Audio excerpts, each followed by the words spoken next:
3월의 매화가 갓 터지던 아침, 선사는 고요했습니다. 경남 합천의 작은 산골 마을, 정자나무 아래로 향불 연기가 얇게 피어올랐지요. 강민재는 제기를 정리하며 아버지 산소를 바라봤습니다. 41세, 보건지소 의사인 그는 언제나 합리적이었어요. 증거와 논리로 세상을 판단하는 사람이었습니다.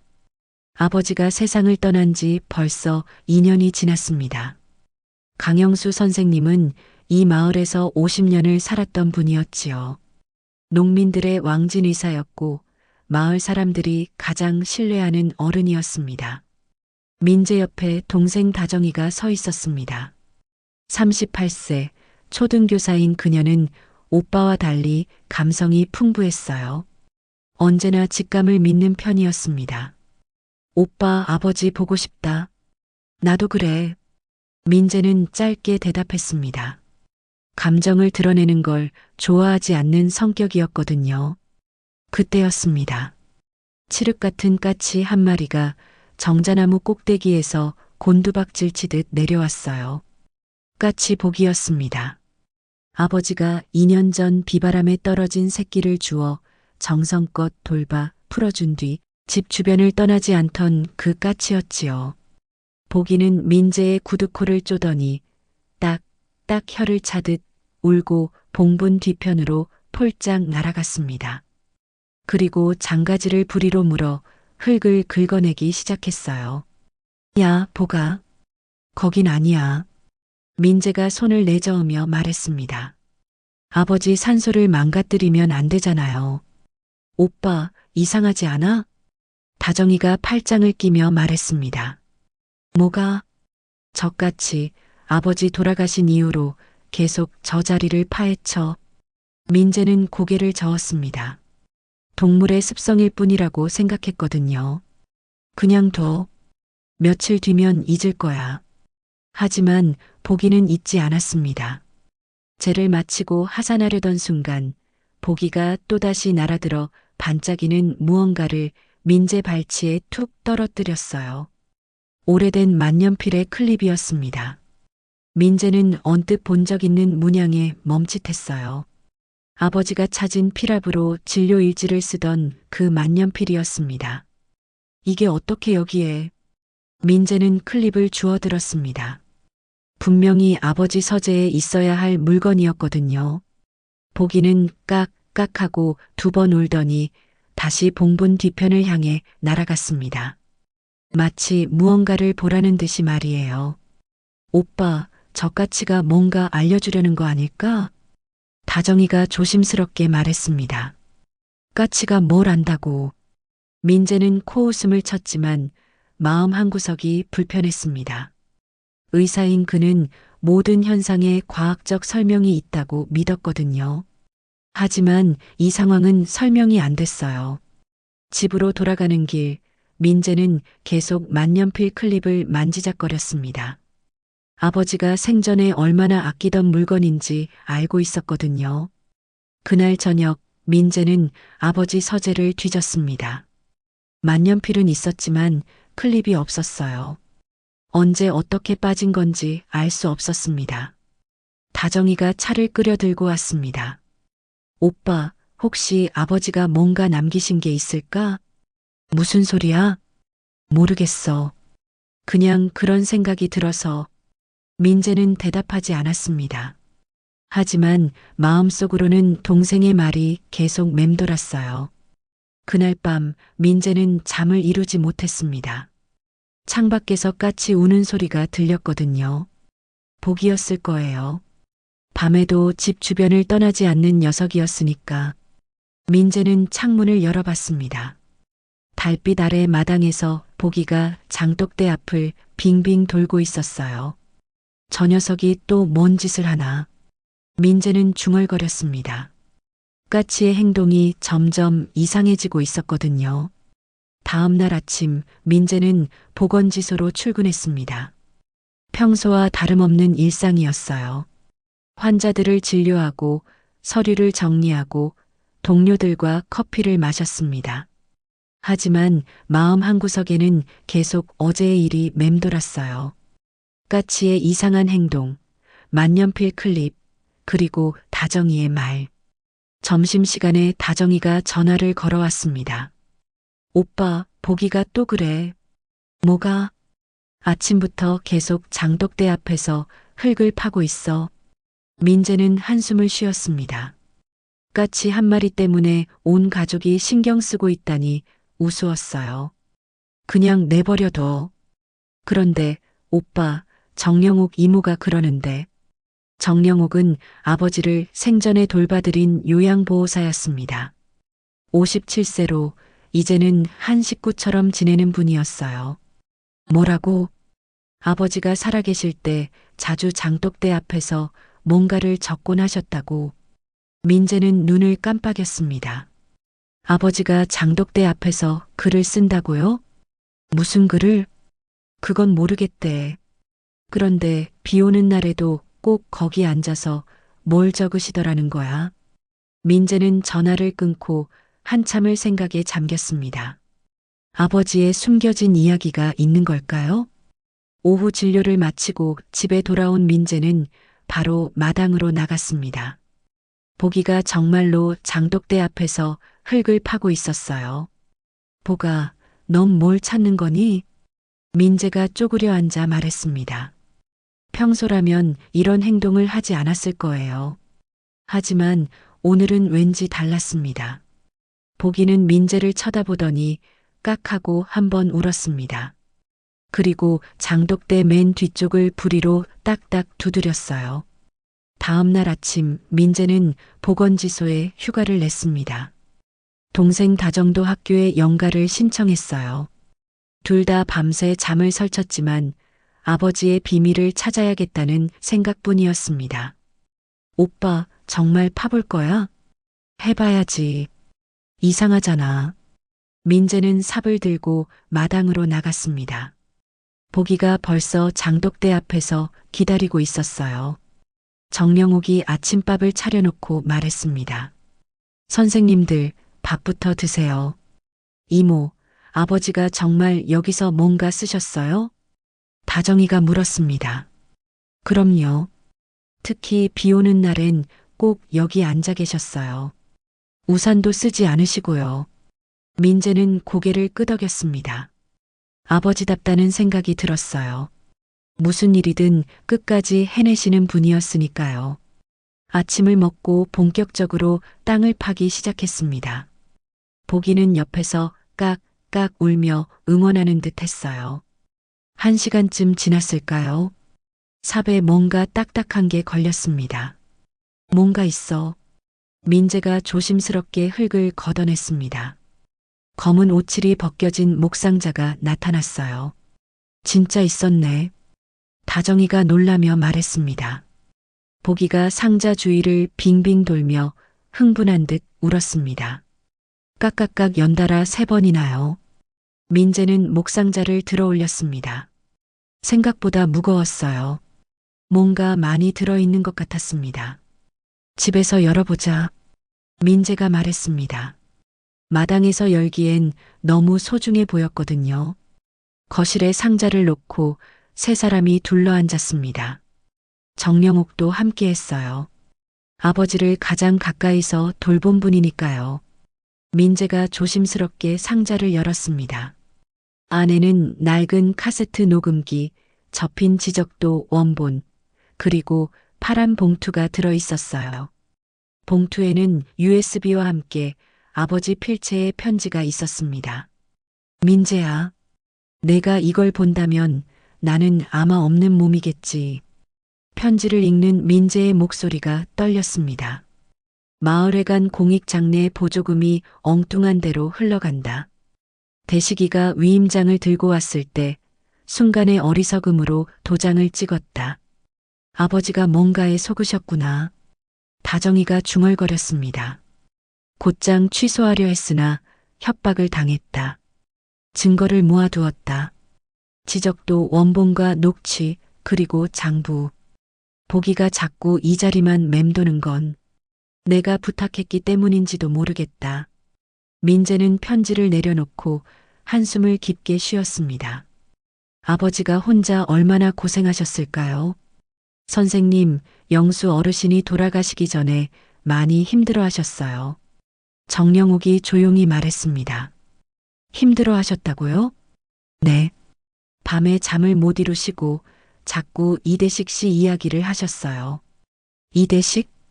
마을 장례 묘역 관리를 맡고 있는 사람이었습니다. 이장이 출타 중이어서 대행을 맡고 있었어요. 민재는 녹음기를 들어 플레이 버튼을 눌렀습니다. 잡음이 섞인 소리가 나오더니 술 냄새 풀풀 나는 쉰 목소리가 들렸어요. 도장만 찍으시오, 어르신. 묘역 경계는 내가 알아서. 이대식의 목소리였습니다. 그리고 종이 넘기는 소리가 들렸어요. 이건 명백한 사기잖아. 다정이가 분노에 찬 목소리로 말했습니다. 민재는 USB를 컴퓨터에 연결했습니다. 파일들이 나타났어요. 공익장례 장부, 보조금 통장 내역, 그리고 토지 측량 자료들. 이 사람이 보조금을 빼돌렸구나. 민재가 화면을 보며 말했습니다.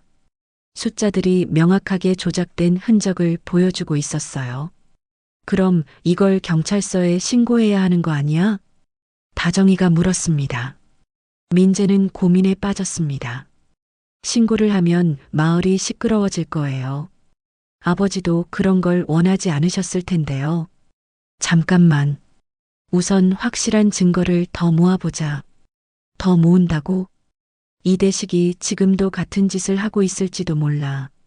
현행범으로 잡는 게 확실하지 않을까? 민재는 의사답게 신중했습니다. 성급한 판단보다는 확실한 증거를 원했어요. 며칠 후 민재는 마을 사람들과 이야기를 나눠봤습니다. 요즘 공익장례가 어떻게 진행되는지 알아보려고요. 선생님, 요새 장례비가 너무 비싸졌어요. 한 할머니가 말씀하셨습니다. 얼마나 비싸졌는데요? 예전엔 50만 원이면 됐는데 지금은 150만 원이래요. 민재는 이상하다고 생각했습니다. 보조금이 늘어났으면 개인 부담은 줄어들어야 정상인데요. 집으로 돌아와 다정이에게 말했습니다. 뭔가 이상해. 보조금은 더 받으면서 개인 부담은 늘어났어. 그럼 차액을 누가 가져간단 말이야? 이대식일 가능성이 높지. 그때 보기가 창문을 딱딱 쪼며 울었습니다. 밖을 보니 이대식이 대문 앞에 서 있었어요. 저 사람이 왜 여기에? 민재가 나가보니 이대식이 어색한 미소를 지으며 말했습니다. 강 선생, 안녕하세요. 무슨 일이세요? 아, 그게 영수 어르신 묘역 관리비 건으로 왔어요. 민재는 긴장했습니다.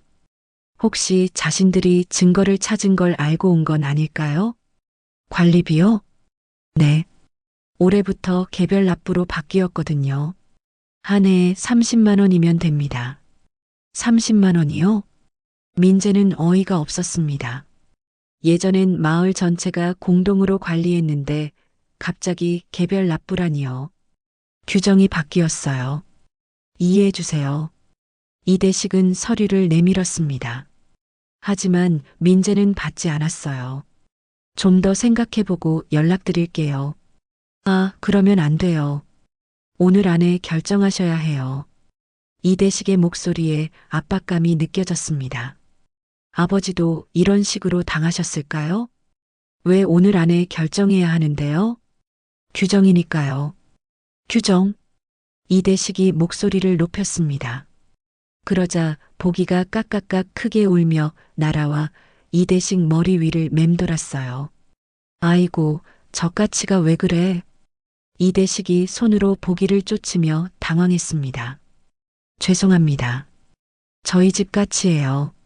민재가 사과했지만 속으로는 보기가 고마웠습니다. 마치 이대식을 경계하라고 말하는 것 같았어요. 아무튼 내일까지 꼭 연락 주세요. 이대식이 황급히 떠났습니다. 집으로 들어온 민재는 다정이와 정영옥에게 상황을 설명했습니다. 이상해. 왜 갑자기 개별 납부로 바뀐다는 거지? 아마 돈을 더 뜯어내려는 거 아닐까? 다정이가 말했습니다. 선생님, 영수 어르신이 살아계실 때도 그 사람이 자주 와서 이상한 서류에 도장 찍으라고 했어요. 정영욱이 중요한 증언을 했습니다. 어떤 서류요? 잘은 모르겠지만 어르신이 나중에 후회하신다고 하시더라고요. 내가 왜 그 도장을 찍었을까 하시면서요. 민재는 결심했습니다. 더 이상 미룰 수 없었어요. 다정아, 내일 마을회관에 가자. 뭐하러? 이대식을 직접 만나보는 거야. 증거도 있고, 이제 확실히 해야겠어. 위험하지 않을까? 괜찮아. 우리한테 확실한 증거가 있잖아. 그날 밤 민재는 아버지의 편지를 다시 읽었습니다. 마지막 부분에 이런 말이 있었어요. 민재야, 내가 이 진실을 밝혀주길 바란다. 하지만 무리하지는 마라. 너의 안전이 가장 중요하다.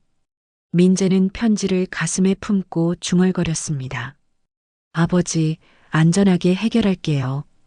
약속드려요. 창밖에서 보기가 조용히 울었습니다. 내일을 기다리는 듯한 울음소리였어요. 민재는 알고 있었습니다. 내일이면 모든 게 결정날 거라는 것을.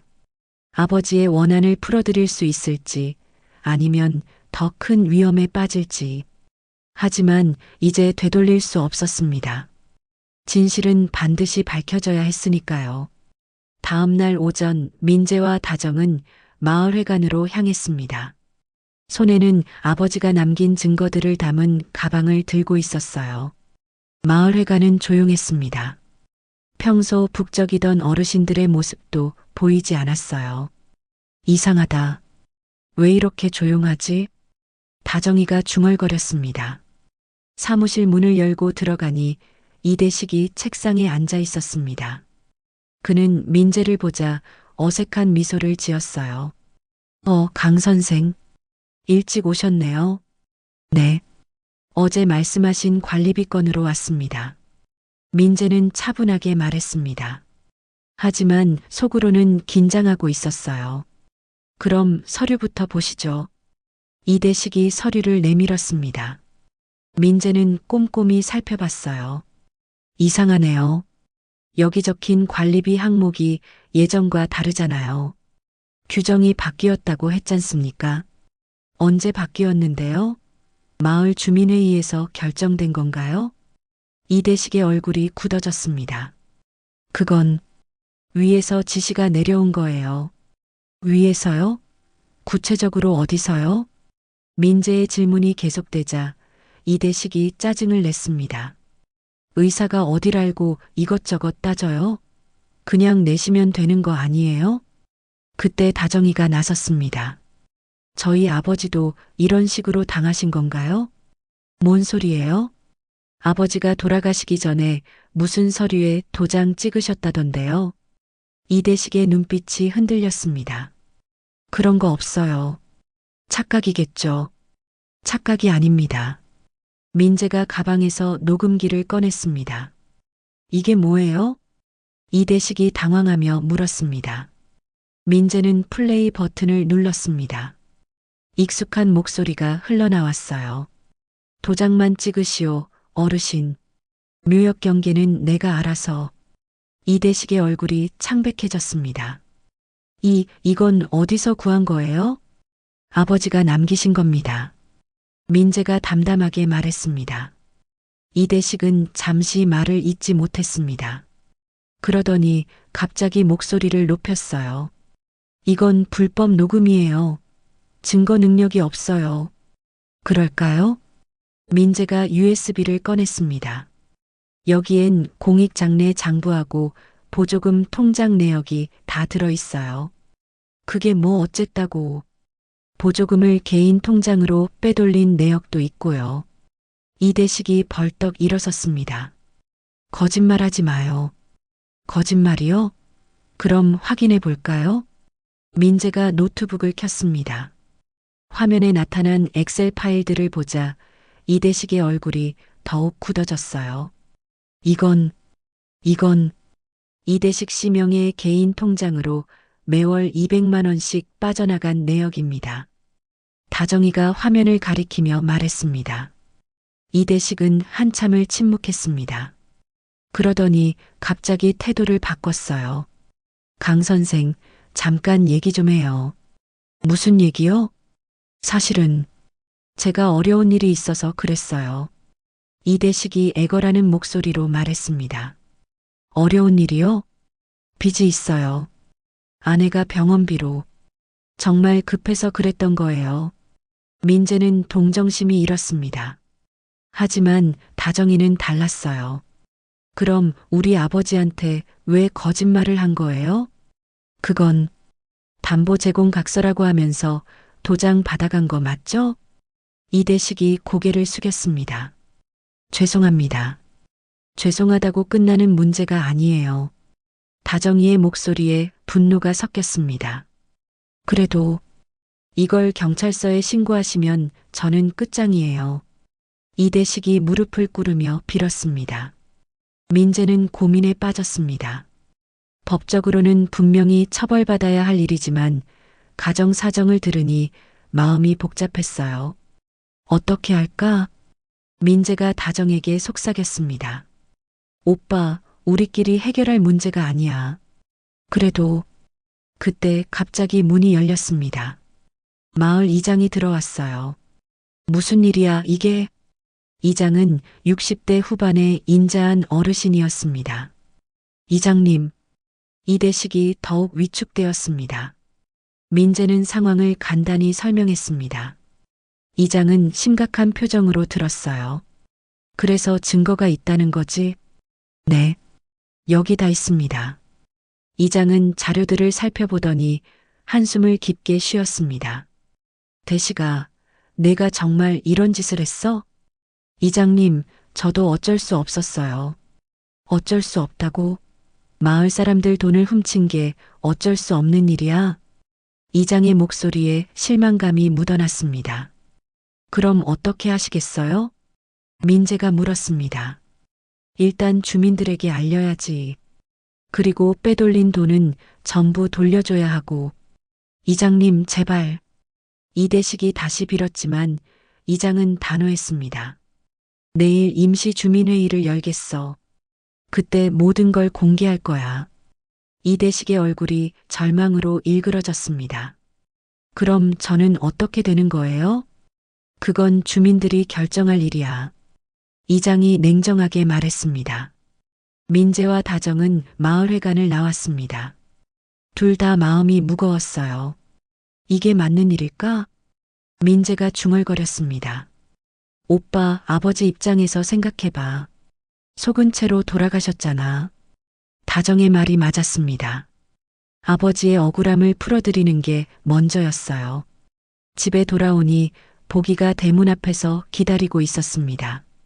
깍하고 한번 울더니 민재 어깨에 앉았어요. 보가, 우리가 잘한 거 맞지? 보기가 고개를 끄덕이는 듯 몸을 흔들었습니다.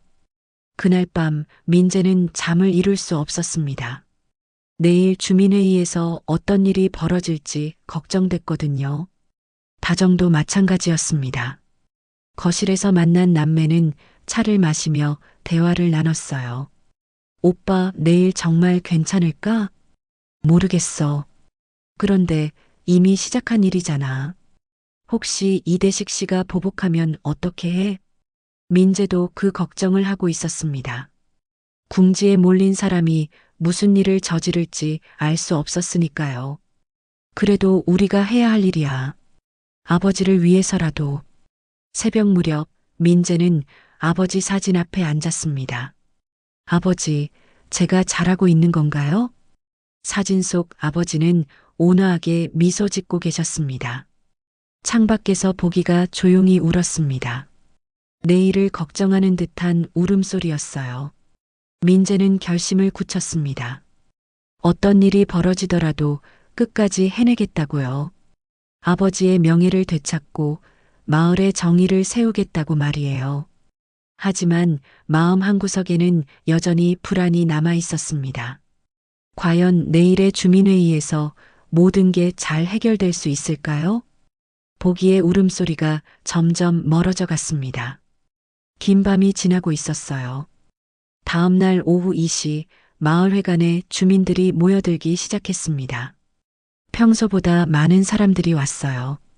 소문이 빠르게 퍼진 모양이었습니다. 민재는 다정, 정영옥과 함께 회관에 들어섰습니다.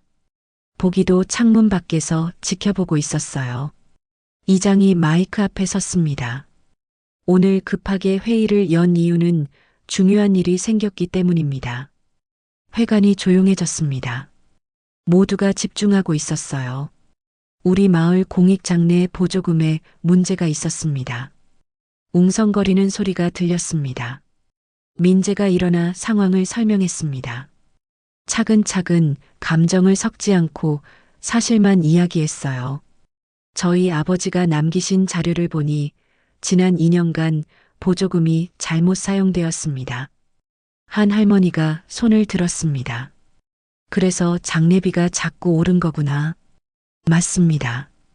본래 개인 부담이 줄어들어야 하는데 오히려 늘어났어요. 사람들이 술렁였습니다.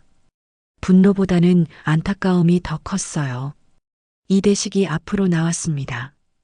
얼굴이 몹시 초췌해 보였어요. 죄송합니다. 그가 깊게 고개를 숙였습니다. 변명은 하지 않겠습니다. 제가 잘못했습니다. 회관이 다시 조용해졌습니다. 아내 병원비 때문에 순간의 어리석음이었습니다. 한 할아버지가 말했습니다. 대식아, 그래도 어떻게 그럴 수가 있어? 죄송합니다.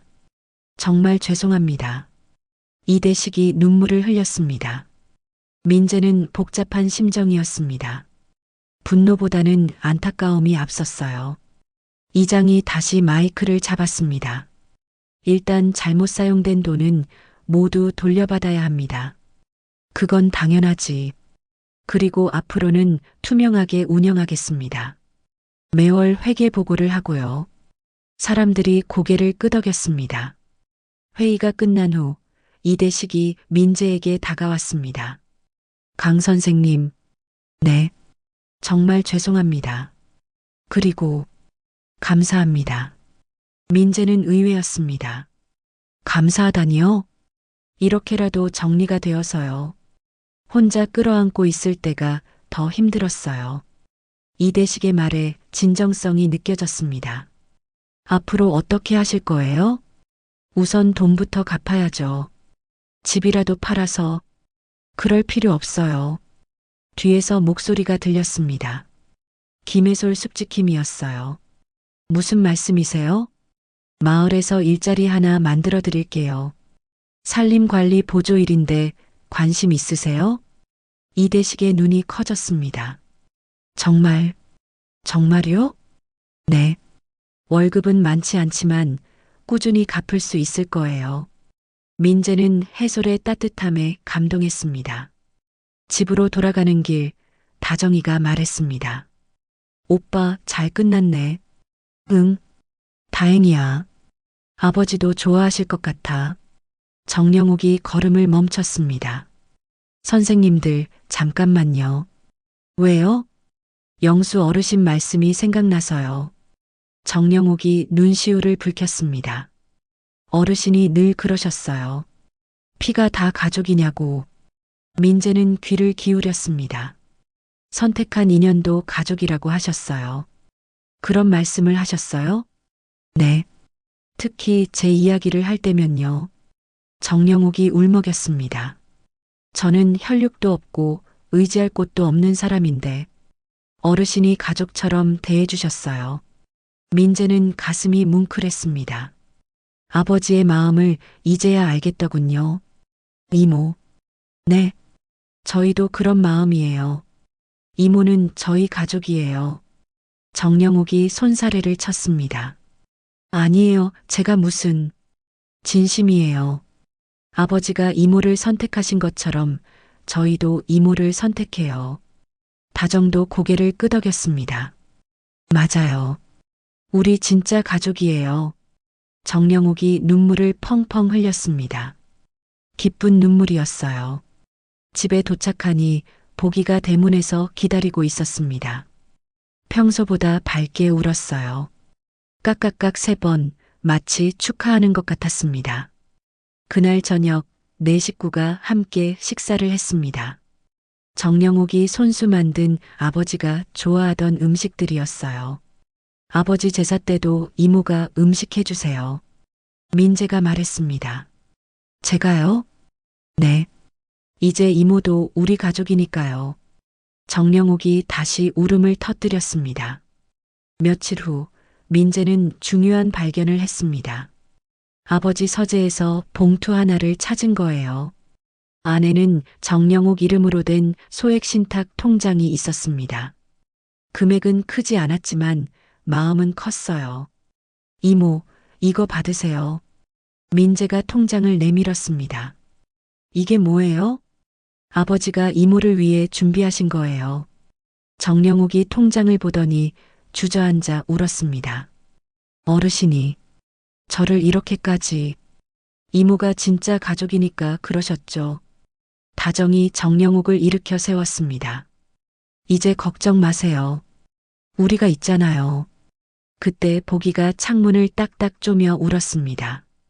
밖을 보니 해솔이 서 있었어요. 안녕하세요. 좋은 소식이 있어서 왔어요. 무슨 소식인데요? 이대식 씨가 열심히 일해요. 산에서 정말 성실하게. 민재는 기뻤습니다. 사람은 변할 수 있다는 걸 보여주는 사례였어요. 그리고 하나 더요. 해솔이 미소를 지었습니다. 마을에서 기념비를 세우기로 했어요. 기념비요? 네.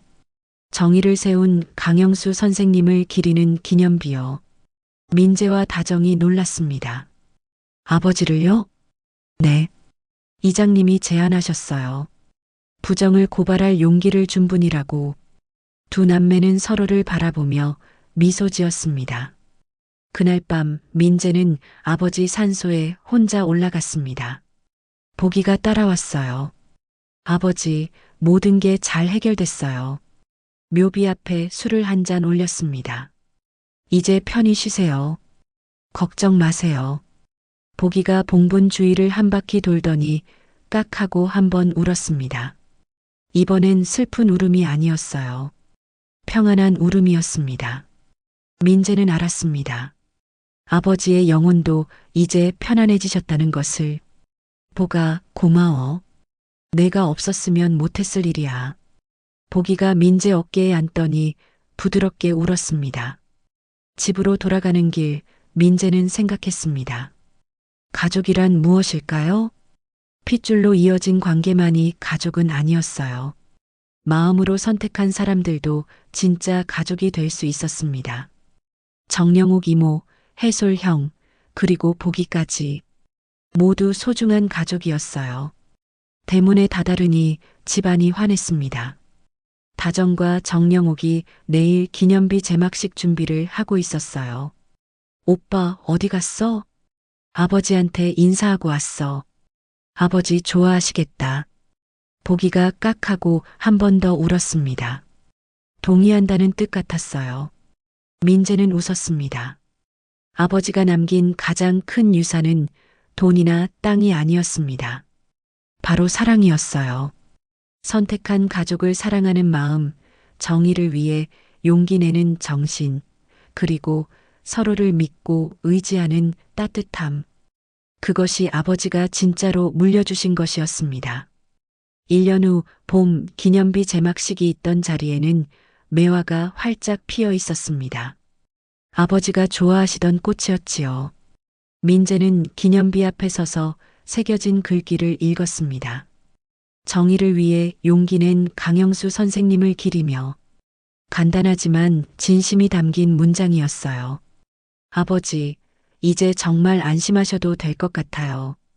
민재가 속삭였습니다. 마을은 많이 달라졌습니다. 이대식은 약속대로 산림관리 일을 성실히 했어요. 처음엔 마을 사람들이 어색해했지만 이제는 다들 인정하고 있었습니다. 지난주 만났을 때 그가 말했습니다. 강 선생님 정말 감사해요. 무슨 말씀을요? 다른 길을 보여주셔서요. 벌을 받는 것보다 기회를 주신 게 더 큰 가르침이었어요. 민재는 그때 깨달았습니다. 진정한 정의는 처벌이 아니라 회복에 있다는 것을요. 오늘은 아버지 3주기였습니다. 온 가족이 산소에 올라왔어요. 민재, 다정, 정영옥, 그리고 해솔까지. 이제는 진짜 한 가족이 되었습니다. 할아버지, 안녕하세요. 해솔이 정중하게 인사했습니다. 지난해 다정과 결혼하면서 가족이 된 거예요. 영수 어르신, 다정이가 정말 좋은 사람 만났어요. 정영옥이 무덤 앞에서 말했습니다. 제를 마치고 모두 함께 앉았습니다. 봄바람이 부드럽게 불어왔어요.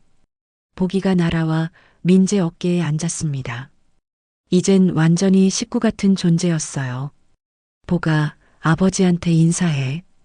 보기가 깍하고 한번 울었습니다. 예의 바른 인사였어요. 오빠, 보기도 나이가 들었네. 다정이가 말했습니다.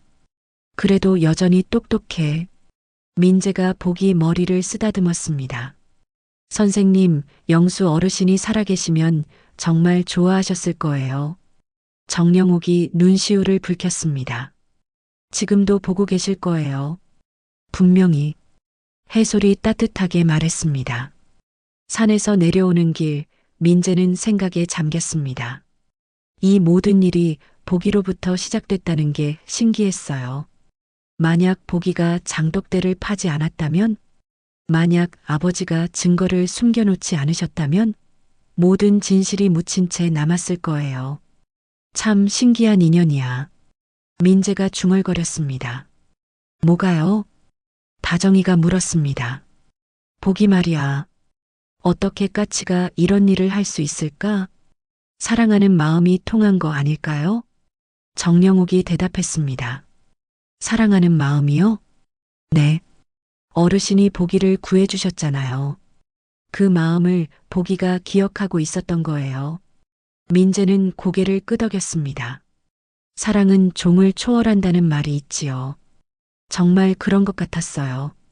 집에 도착하니 마을 사람들이 기다리고 있었습니다. 오늘 저녁에 작은 잔치가 있거든요. 강 선생님, 수고 많으셨어요. 이장이 인사했습니다. 무슨 수고요? 당연한 일을 했을 뿐인데요. 그래도 용기가 필요한 일이었잖아요. 사람들이 모여 앉아 이야기꽃을 피웠습니다. 예전 이야기, 요즘 이야기, 그리고 미래 이야기까지. 이대식도 가족과 함께 왔습니다. 어색할 법도 했지만 이제는 자연스러웠어요. 강 선생님 정말 죄송했고 고마웠습니다. 이제 그런 말 하지 마세요. 다 지난 일이에요. 앞으로 열심히 살겠습니다. 그럼 됐어요. 과거보다 미래가 중요하죠. 민재의 말에 이대식이 깊이 고개를 숙였습니다. 저녁 늦게 손님들이 돌아가고 나서 가족들만 남았습니다. 이모, 피곤하시죠? 민재가 물었습니다. 아니에요. 이런 날이 제일 좋아요. 정영옥이 밝게 웃었습니다. 저도요. 가족들이 다 함께 있으니까 든든해요. 다정이가 해솔의 손을 잡으며 말했습니다. 아버지도 기뻐하고 계실 거예요. 민재가 아버지 사진을 바라보며 말했습니다. 보기가 창가에 앉아 조용히 울었습니다. 슬픈 울음이 아니라 만족스러운 울음이었어요. 며칠 후 민재는 보건지소에서 평범한 하루를 보내고 있었습니다. 환자를 진료하고 서류를 정리하고 동료들과 차를 마셨어요. 점심시간에 다정이 전화를 걸어왔습니다. 오빠, 좋은 소식이 있어. 뭔데? 보기가 새끼를 낳았어. 민재는 깜짝 놀랐습니다. 정말? 언제? 어젯밤에. 정자나무에 둥지를 틀고 있었나 봐. 몇 마리야? 3마리. 정말 귀여워. 민재는 기뻤습니다. 새 생명의 탄생은 언제나 축복이었어요. 보기가 엄마가 됐구나. 응. 그런데 신기한 게 있어. 뭐가? 새끼들이 복이 똑같이 반짝이는 걸 좋아해. 민재는 웃었습니다. 유전인가 보네요. 퇴근 후 집으로 돌아와 정자나무를 올려다봤습니다. 보기가 새끼들과 함께 있었어요. 보가 축하해. 민재가 말하자 보기가 깍깍 2번 울었습니다. 고맙다는 뜻 같았어요. 그날 밤 민재는 일기를 썼습니다. 오랜만이었어요. 오늘 보기가 새끼를 낳았다. 생명은 이어진다. 아버지의 사랑도 보기의 은혜도 모든 것이 다음 세대로 전해진다. 나도 이 사랑을 잘 이어가야겠다. 창밖에서 보기가 새끼들에게 먹이를 주고 있었습니다. 따뜻한 모성애였어요. 민재는 깨달았습니다. 진정한 유산은 물질이 아니라 사랑이라는 것을, 그리고 그 사랑은 계속 이어진다는 것을. 아버지가 보기를 구해주신 사랑이 보기의 은혜로 돌아왔고, 그것이 다시 새끼들에게 이어지고 있었어요. 한 달 후, 새끼 까치들이 날개짓을 연습하고 있었습니다. 보기가 자상하게 가르치고 있었어요. 곧 둥지를 떠나겠네. 민재가 말했습니다. 그래도 멀리 가지는 않을 거야. 보기처럼. 다정이가 대답했습니다. 그럼 우리 집에 까치 가족이 사는 거네. 좋잖아. 더 시끄럽겠지만. 두 남매가 웃었습니다. 여름이 깊어갈 무렵 새끼들이 정말로 둥지를 떠났습니다. 하지만 예상대로 멀리 가지는 않았어요. 마을 여기저기에 자리를 잡고 살았습니다. 보기는 여전히 집 주변을 지키고 있었어요. 이제는 할머니가 된 셈이지요. 어느 날 저녁 민재는 보기와 대화를 나눴습니다. 보가 고마워. 보기가 고개를 갸웃했습니다. 내가 없었으면 진실을 몰랐을 거야. 보기가 깍하고 한번 울었습니다. 앞으로도 우리 가족 지켜줄 거지? 보기가 날개를 펄럭이며 깍깍 2번 울었습니다. 당연하다는 뜻 같았어요. 그해 겨울, 눈이 내린 날이었습니다. 민재는 아버지 산소에 혼자 올라갔어요. 보기도 따라왔습니다. 아버지, 모든 게 잘 되고 있어요. 하얀 눈이 묘비를 덮고 있었습니다. 이대식 씨도 열심히 살고, 마을도 평화롭고, 저희 가족도 행복해요. 보기가 무덤 주위를 한 바퀴 돌더니 깍하고 울었습니다. 보기도 새끼들 잘 키우고 있고요. 민재는 웃었습니다. 아버지가 남겨주신 가장 큰 선물은 사랑이었어요. 그 사랑을 계속 나눠가며 살겠습니다. 눈발이 점점 굵어졌습니다. 하지만 마음은 따뜻했어요. 그리고 아버지, 보기 정말 고마워요. 이 아이가 없었으면. 보기가 민재 어깨에 앉더니 부드럽게 울었습니다. 집으로 돌아가는 길, 민재는 생각했습니다. 인생은 예측할 수 없다고요. 하지만 사랑만 있으면 어떤 어려움도 극복할 수 있다고요. 대문 앞에 도착하니 집안이 환했습니다. 가족들이 기다리고 있었어요. 오빠, 추웠지? 응. 그런데 마음은 따뜻해. 보기가 마지막으로 깍하고 울더니 정자나무로 날아갔습니다. 민재는 집 안으로 들어갔습니다. 가족의 품으로, 사랑의 품으로. 창밖에서 보기의 울음소리가 들려왔습니다. 평안하고 만족스러운 울음이었어요. 모든 것이 제자리를 찾았다는 듯한 울음이었습니다.